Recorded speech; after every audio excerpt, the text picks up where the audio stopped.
If you're an Aquarius, know an Aquarius, or want to get to know an Aquarius better, this is the video for you because we are going to dive into the different essential oils that bring out the best in this star sign and also settle down some of their traits that we might not want too much of.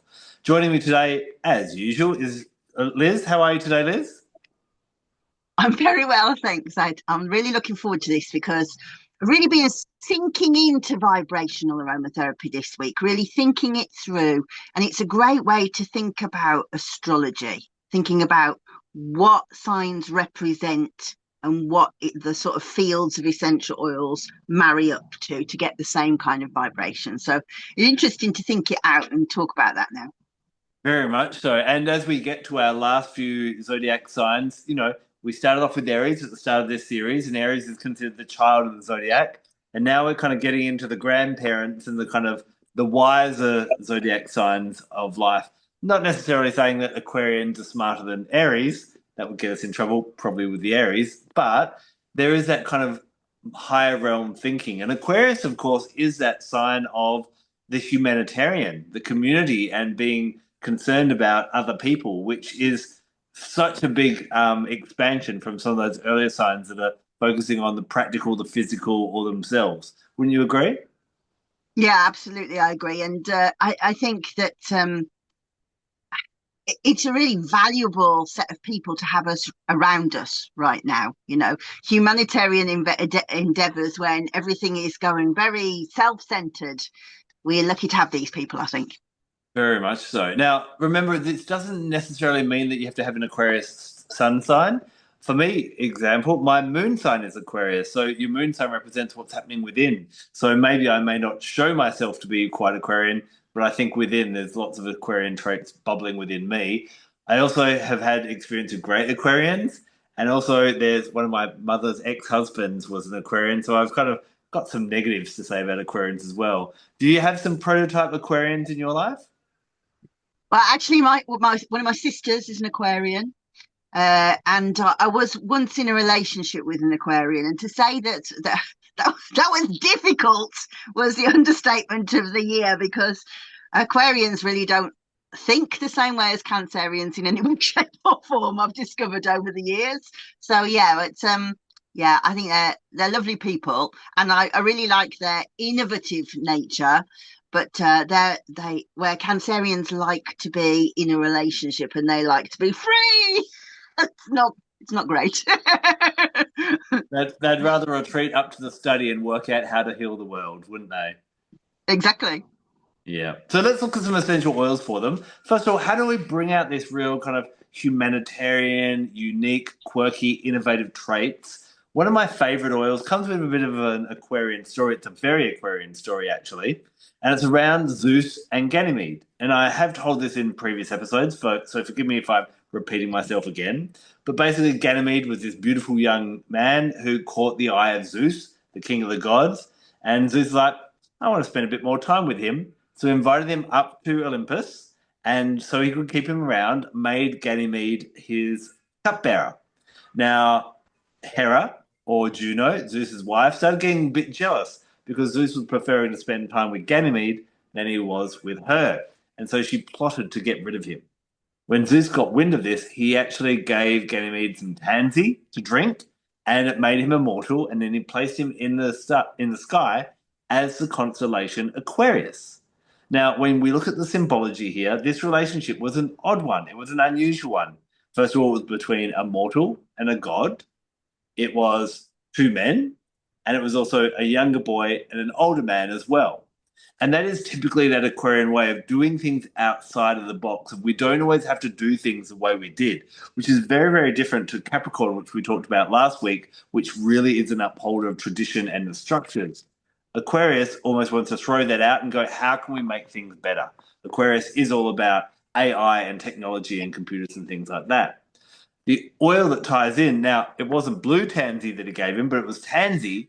I find Blue Tansy to really have a strong Aquarian nature as well.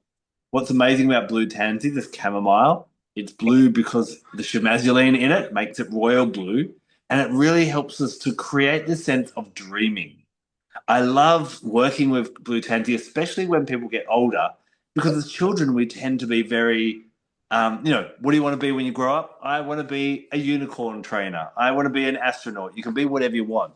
But as we get older and older, what ends up happening is that we have to start being realistic. And we forget how to dream to the point where our life becomes mundane and repetitive and non-stimulating. When we work with Blue Tansy, it gives us that permission to dream again, to start asking, what if? How maybe I could try something like this? And this is exactly that Aquarian nature. So whether we want to nurture that dreaming, innovative aspect of Aquarius or bring that into our own lives, even if we don't have much Aquarius in our birth chart, I think Blue Tansy is a beautiful one to use. And with that beautiful calming impact, a drop or two with your moisturizer. I did it last night.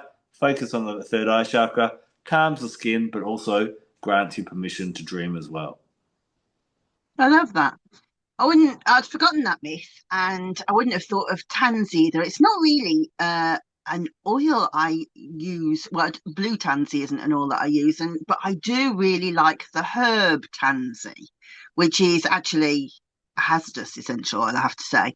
But it pops up in unusual places. You can plant it, and it'll suddenly go, "Well, I can put that there. How come it's springing up over there?" So that kind of feels kind of Aquarian to me. I think that's a really interesting sort of myth that you've brought together. I like it a lot.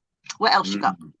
Now, again, we were talking a bit about community and helping out everyone and being generous and that type of thing, which is kind of what that Aquarian nature is.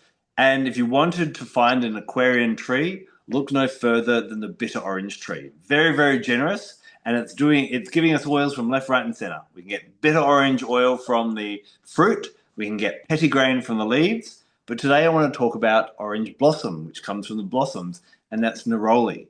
Now, Neroli has a long history of beckoning us outside of our comfort zone.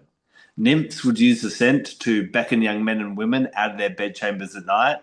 Ladies of the night would use it to attract clients. It would be scattered on the beds of newlyweds, and even Cleopatra combined neroli and jasmine, popped it on her sails as she sailed up the Nile to go and seduce Mark Antony. Now, in clinical studies, what they've actually found is when you diffuse neroli, it increases lateral thinking or encourages you to think outside the box. And that's exactly what Aquarius does. So not only does it have this nice kind of peaceful energy and really quite inclusive energy, and even helps us to connect with people a bit more, which I think is really important for Aquarians to make sure they don't lose that human touch when they're kind of working with that community or that humanitarian aspect, that they're not just purely in the head, that they are also in the heart. Neroli helps with that. But it will also kind of evoke that ability to come up with new ideas that are different, because if we do what we've always done, we're going to get what we've always got. And both Neroli and Aquarius want us to go, but what else is possible? So I love them for the Aquarian energy. You're on a roll today, kid. That is another excellent recommendation. I have to say, I thought about a similar a way of doing things, and I think the citruses are so good for this sign because that they are, well, they're all about the head, aren't they? The way that they alter thinking. Um, I for a similar reason, I'd have probably gone for lemon because I call lemon Scheherazade, the beautiful woman in the harem who the sultan was killing off everybody because he was bored of them, and he drew and he said, right, I need this new courtesan to come to me, and poor old Scheherazade gets called, and she has to be really really careful that he doesn't fall into a system where he gets bored. And so for 1,001 Arabian Nights, she tells a different story every single night. And for me, that is just lemon. I can almost like see her surrounded by lemon trees and bowls of lemon as she's doing it, because lemon just has that way of just going, and what else? So like when you feel depressed or low or whatever, it's like, but also what other way can we do this? It's a fantastic oil. So similar kind of vibration, oranges and lemons. Interesting. It's really interesting because as we've had these conversations, we've been talking about opposing zodiac signs. So the opposing sign to Aquarius is Leo. Now, Leo is very much act now, think later, whereas Aquarius is think now, have a bit more of a think, contemplate a bit more, and then hopefully eventually we'll get into that state of action.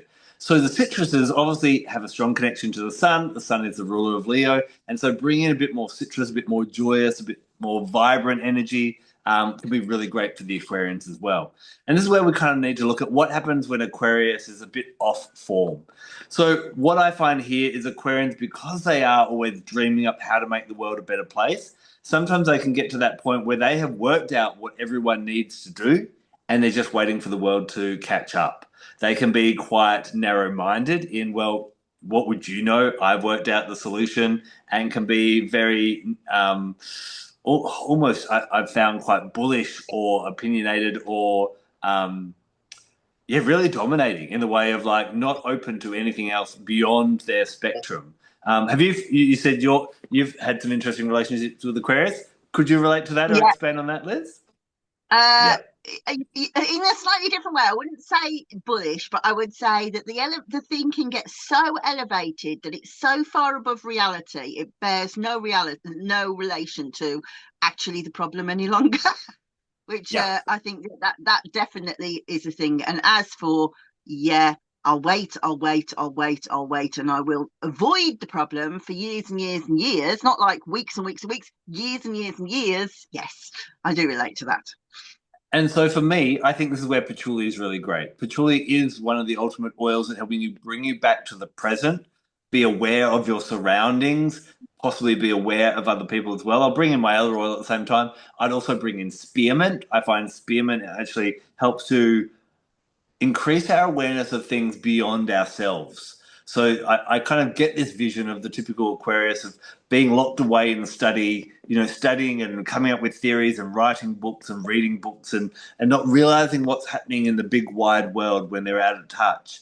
And patchouli helps to bring them back into reality, go, you need to eat, you need to worry about other people, you need to be conscious of that. And spearmint is a really good one for working with that third eye chakra, for going, hold on, what does everyone else feel about this, and what do my decisions and my ideas and my words and my actions, how do they actually impact other people? Because sometimes I think Aquarians can work in a bit of an echo chamber, and patchouli and spearmint would be really great to kind of lure them back out of that.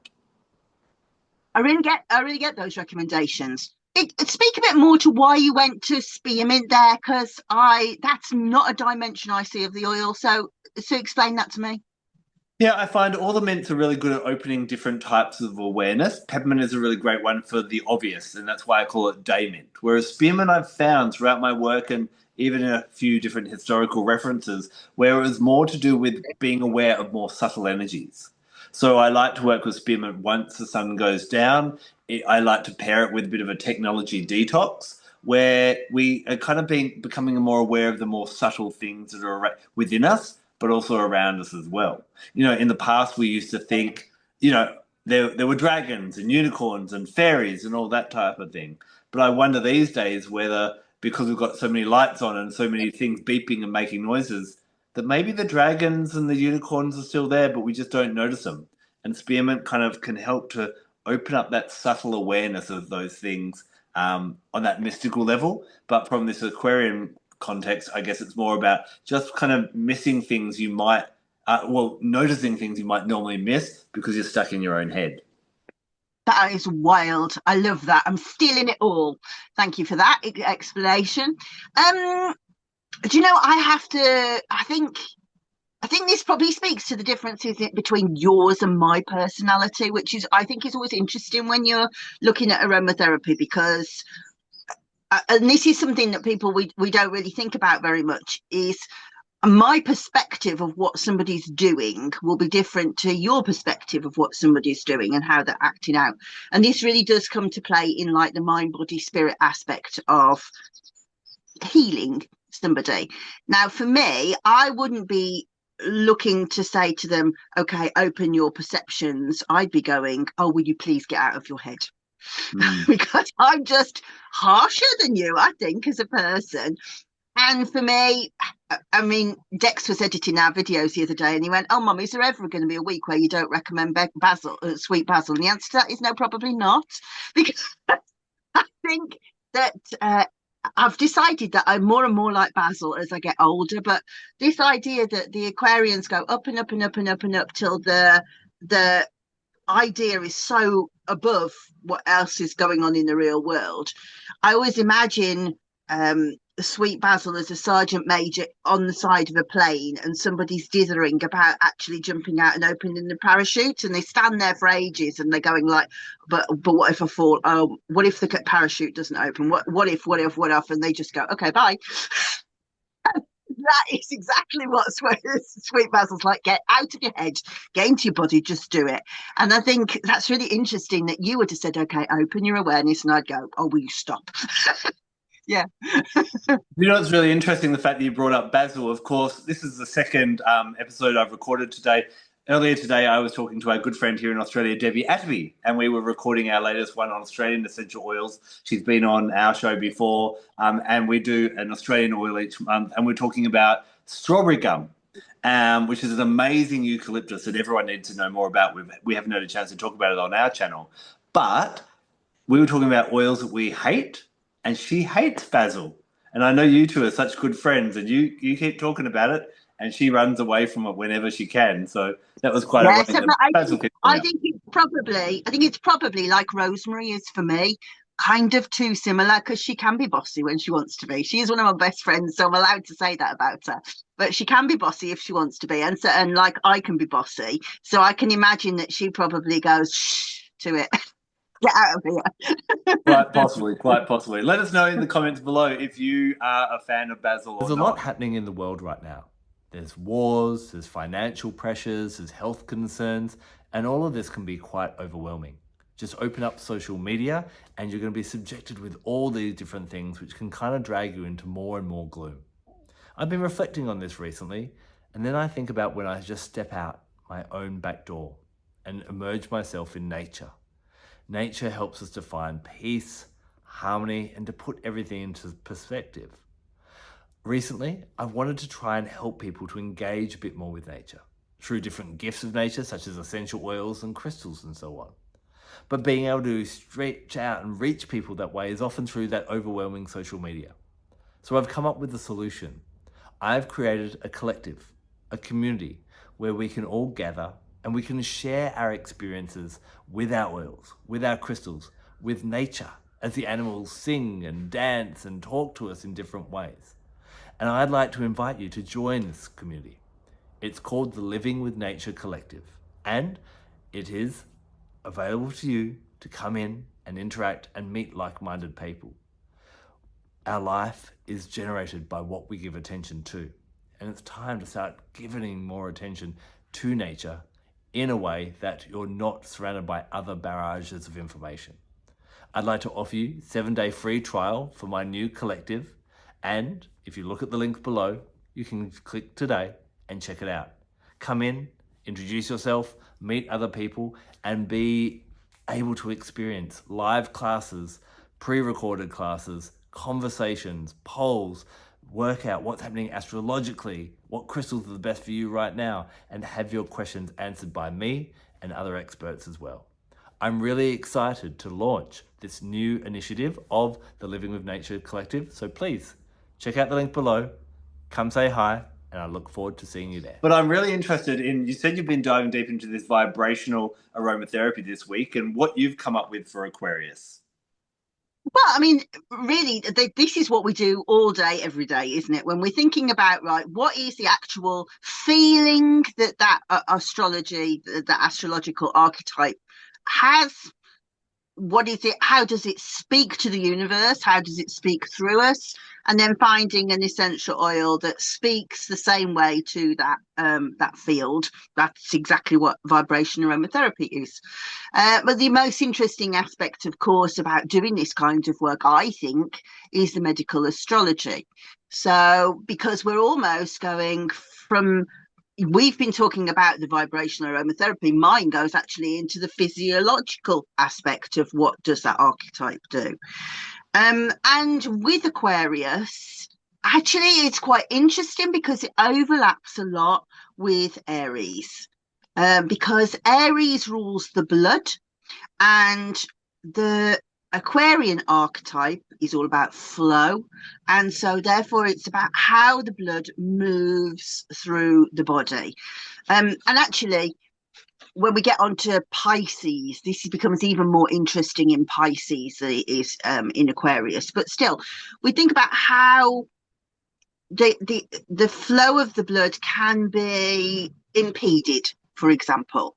So we might have things like varicose veins, or interestingly, I have a lot of Aquarius in my chart, even though it's not like sun, moon, or rising sign, but there is a lot of Aquarius, and that's probably where my innovative nature comes from. But also might be why I get blood clots. It rules dodgy blood flow. So for people who have that kind of tendency in the chart towards that slowing of the blood, we'll be thinking about oils that can thin the blood, like Holy Basil. Anything with eugenol in, eugenol, I just love that. And more, as I get older and older, I become more and more in love with that particular molecule, because eugenol could do so many things, including thinning the blood. Excuse me. And also things like clove and cinnamon, and so those lovely warming oils that affect the circulation. So for example, if you had something like Raynaud's disease, and in the winter you've got these limbs that just can't get warm because the circulation's just not powerful enough to get to the extremities, and so we can put warmth and power into the flow of the oil of the circulation. So those would be the sort of main recommendations. But you were talking about how we have like oppositional planets, and what's interesting is if you look at really old versions of medical astrology, and when I say old, I'm talking Roman, so like Claudius Ptolemy, he was like a first century Greco-Roman astrologer.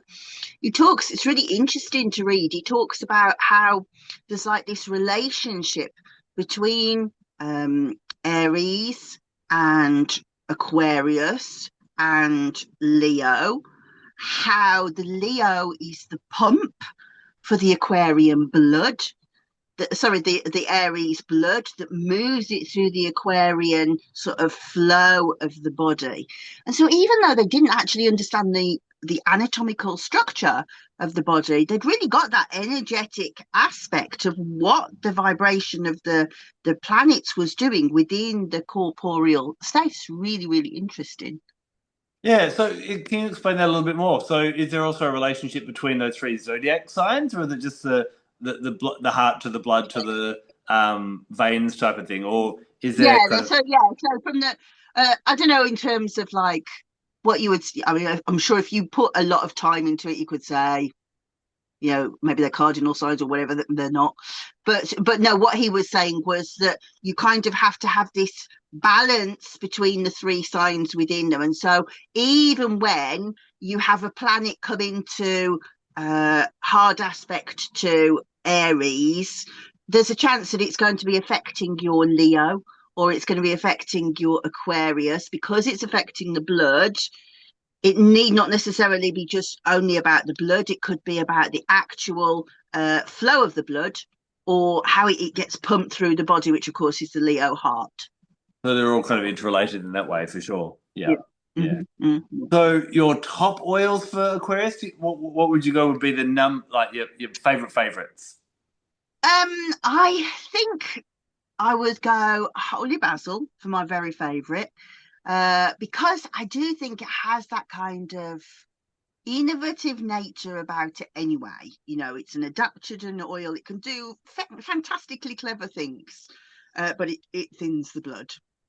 I think then I would also go cinnamon, because I think, again, cinnamon's got that sort of sassiness that Aquarians have got. Like, I don't really, there's a bit of a sharpness to them.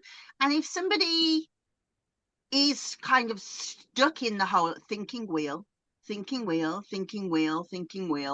then it kind of has that sort of energy of goes, come on, get some fire inside you. So I think that is a really good one. But I also think anything to do with circulation, to do with veins, geranium is good, and geranium's good for everybody. right? It's so good for sort of hormonal balance, for stress and stuff like that. So I think, yeah, geranium probably would be like my oil that I would say, Aquarians, just see how you settle into that, because I think you're just going to really find your flow, find your vibe by being in this lovely relaxing space that geranium has. I think one final family of oils that we should maybe suggest for Aquarians as well is a common confusion about Aquarius is that they are not a water sign. Although Aquarius sounds watery and they are the water bearer, they're actually an air sign. And as you get to know Aquarians, you'll notice that they are very much in the head, in the mind, and not so much in the heart. But I think any of our leaf oils, especially I find small plant leaf oils. So that's like your peppermint, your basils, as we've talked about, your lemongrass, your marjoram, oregano, thyme. They all help to focus the mind. So they could actually be quite supportive of all the air signs, including Aquarius. But when they do need to open up their mind, then that's when you go for the big tree leaf or needle oil. So that's where you're looking at your cypresses, your spruces, your firs, your eucalyptuses, and so on as well. So I think Aquarian could really benefit from that toying around with opening and focusing the mind with the different leaf oils as well. Yeah, I love that. I think if people were interested in really sort of drilling down into this, one of the things that really inspired me when I started to write the book about Sweet Basil, I've got a book about Sweet Basil and a book about Holy Basil, was that people often threw them in together. And it was like, Holy Basil does this because Sweet Basil does that. And when the deeper and deeper I went into them, I was like, these are so different. It's daft. They've got quite similar physiological skills, although Holy Basil is way stronger physiologically, especially on the blood. But emotionally, they're really, really, really different. And Holy Basil is Jupiterian, and it has that kind of expansive nature of being able to just like think. It's really, really philosophical. It's very dreamy. It's supposed to be the embodiment of the goddess Lakshmi. She's all about prosperity, but spiritual prosperity. So that really sort of leans into the good aspect of their nature, whereas Sweet Basil is very much about actually get out your head. So it's almost like the good side and the bad side. So it's not like me to really push my books on you, but I would say if you are an Aquarian and you really want to lean into this, I would say go and buy both those books, buy both oils, and really kind of go, okay, I really feel this. I feel what this is doing to my body, because I think it will really, really sink into your archetype of being able to say, okay, I understand this vibrational aspect of this is the good stuff. This is when things are not so good, and how I pull on that to be able to get back where I want to be. The humanitarian aspect of Aquarians is very inclusive of like, oh, we'll bring them in, and all the oddballs and all the unusual ones come in. And I think when I reflect on our discussion that we've had about Aquarius today, normally we're quite, these are the oils, and that's what we think. But today we've been like, oh, and these can come in, and these can come in. And in fact, why don't we just make all the oils Aquarian oils? Because that is very Aquarian in nature. One final thing I do want to share with you when it comes to Aquarius, I believe they're the light workers of the zodiac. And especially when the moon is in Aquarius, this is the time when we work out how can we make this world a better place? And really, that is a question that all Aquarians ponder in one way or another. We would love to know which oils make you ponder. And if you are an Aquarius, make sure you leave a comment in the section below to let us know your favorite. And if one of them tickled your fancy a bit more, you'll start to see some other videos pop up around our heads around now, and you can check them out and go for a deeper dive as well. We'll see you next week when we dive in and finish off this series. Pisces, you've been very patient, and we can't wait to discuss you. Until then, take care and blessed be. Bye-bye. I'm Elizabeth Ashley, UK Director for the National Association of Holistic Aromatherapy and founder of the Aromatic Mystery School, where essential oils meet the deeper, more mystical side of healing. Here you'll explore the spiritual, emotional and energetic dimensions of plants and learn how to weave them into your own rituals and well-being practices. If you're ready to work in a way that nourishes both your soul and your senses. Join us at the Aromatic Mystery School. The link's right below.